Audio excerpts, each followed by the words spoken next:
അയോധ്യയിലെ രാമക്ഷേത്രം ഭക്തർക്കായി തുറന്നുകൊടുത്തതിനു പിന്നാലെ ക്ഷേത്രത്തിലേക്കുള്ള സന്ദർശകരുടെ എണ്ണം ഓരോ ദിവസവും കൂടുന്നു എന്നുള്ള വാർത്തകളാണ് പുറത്തുവരുന്നത്. ക്ഷേത്രം തുറന്ന് 2 ആഴ്ച കഴിയുമ്പോഴേക്ക് ഏകദേശം 30 ലക്ഷം ഭക്തരാണ് എത്തിയത്. ദിവസവും 2.5 ലക്ഷം ഭക്തർ ക്ഷേത്രത്തിൽ എത്തുന്നു എന്നാണ് റിപ്പോർട്ടുകൾ സൂചിപ്പിക്കുന്നത്. സന്ദർശകരുടെ തിരക്ക് അടുത്തിടെയൊന്നും കുറയാൻ സാധ്യതയില്ല എന്നാണ് മറ്റൊരു സൂചന. ഏപ്രിൽ മാസത്തിലെ രാമനവമിയും വേനലവധിയും ഒക്കെ ഭക്തജനങ്ങളുടെ ഒഴുക്ക് വർദ്ധിപ്പിക്കുമെന്നാണ് കരുതുന്നത്. ഈ അവസരത്തിൽ അയോധ്യ സന്ദർശിക്കാൻ ഒരുങ്ങുന്നവർ ശ്രദ്ധിക്കേണ്ട 5 കാര്യങ്ങളെക്കുറിച്ച് പറയാം. ഒന്ന്, ഹോട്ടൽ റൂം ബുക്ക് ചെയ്യുക. അത് നമ്മളിപ്പോൾ ഇതുപോലെ ഉള്ള എത്ര നല്ലൊരു ടൂറിസ്റ്റ് പ്ലേസിൽ പോകുമ്പോൾ നമ്മളെല്ലാവരും ചെയ്യുന്ന കാര്യം തന്നെയാണ് ഹോട്ടലിൽ റൂം ബുക്ക് ചെയ്യുക എന്നുള്ളത്. അയോധ്യയിലേക്ക് നേരിട്ടുള്ള ഫ്ലൈറ്റ് ബുക്ക് ചെയ്ത് വേഗം തന്നെ നമുക്ക് ക്ഷേത്രത്തിലെത്താൻ സാധിക്കും. IndiGo, air India, spice jet തുടങ്ങിയ വിമാന കമ്പനികളുടെ ഫ്ലൈറ്റുകൾ അവൈലബിൾ ആണ്. അതേസമയം അയോധ്യയിലേക്ക് ധാരാളം ട്രെയിൻ സർവീസും ലഭ്യമാണ്. ദില്ലി, അയോധ്യ, വന്ദേ ഭാരത്, അമൃത് ഭാരത് എന്നീ ട്രെയിനുകളിലും അയോധ്യയിൽ എത്താം. ഇനി അഥവാ ലക്നൌവിലാണ് വിമാനം ഇറങ്ങിയതെങ്കിൽ അവിടെ നിന്ന് റോഡ് മാർഗവും അയോധ്യയിലേക്ക് എത്താം. ലക്നൌവിൽ നിന്ന് വെറും 2.5 മണിക്കൂർ യാത്ര ചെയ്താൽ അയോധ്യ രാമക്ഷേത്രത്തിൽ എത്താനാകും. അയോധ്യയിൽ എത്തുന്നതിന് മുമ്പ് തന്നെ താമസിക്കാനുള്ള ഹോട്ടൽ റൂമുകൾ ബുക്ക് ചെയ്തിരിക്കണം. ഭക്തരുടെ തിരക്ക് കൂടി വരുന്നതിനാൽ റൂമുകൾ നേരത്തെ തന്നെ ബുക്ക് ചെയ്യുന്നതാണ് നല്ലത്.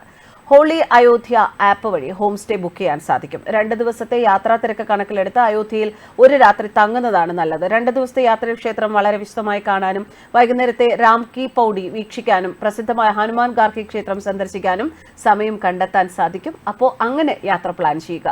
പ്രഭാത ദർശനം രാവിലെ 6:30 6:30 ക്ഷേത്ര നട തുറക്കുന്നത്. ഉച്ചവരെയാണ് ദർശനം. പിന്നീട് 2 മണിക്കൂർ നേരത്തേക്ക് നട അടച്ചിടും. ഉച്ചയ്ക്ക് 2 മണിക്ക് നട വീണ്ടും തുറക്കും. രാത്രി 10 മണി വരെ ദർശനമുണ്ട്.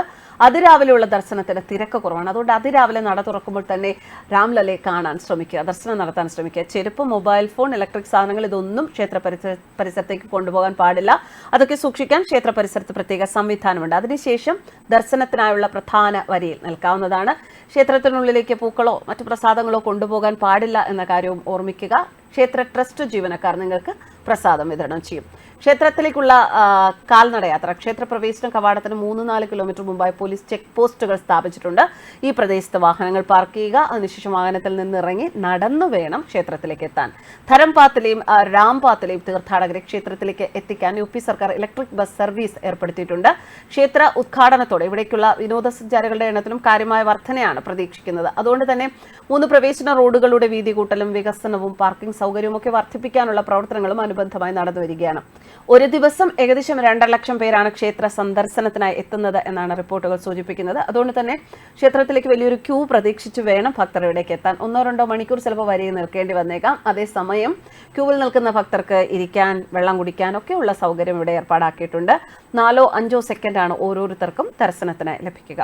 കഴിഞ്ഞ ദിവസം അയോധ്യ രാമക്ഷേത്രം സന്ദർശിച്ച അരുണാചൽ പ്രദേശ് മുഖ്യമന്ത്രി പ്രേമ ഖണ്ഡു മന്ത്രിമാരും MLA-മാരും മറ്റ് ഉദ്യോഗസ്ഥരുമൊക്കെ അടങ്ങുന്ന 70 അംഗ സംഘത്തിനൊപ്പമാണ് പ്രേമ ഖണ്ഡു രാമക്ഷേത്രത്തിൽ ദർശനത്തിനെത്തിയത്. വളരെ ആവേശത്തോടെയാണ് ഞങ്ങൾ അയോധ്യയിൽ എത്തിയത്. രാമക്ഷേത്രത്തിൽ ദർശനം നടത്താൻ സാധിച്ചത് വളരെ ഭാഗ്യമായി കരുതുന്നു.